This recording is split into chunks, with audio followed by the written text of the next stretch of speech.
Here I have ALCATEL 1C 2019, and today I'm going to show you how to remove battery from this device.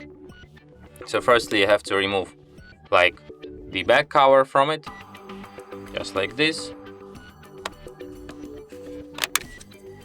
And here you can see the battery, so you can hatch it here,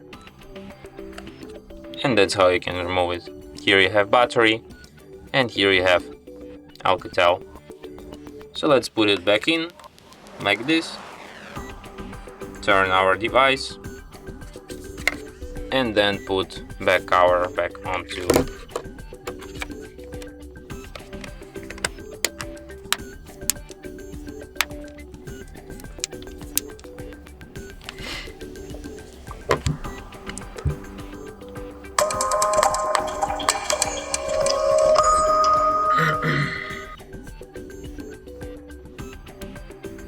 And that's it. Thanks for watching. If you find this tutorial useful, don't forget to hit that like button and subscribe to our channel.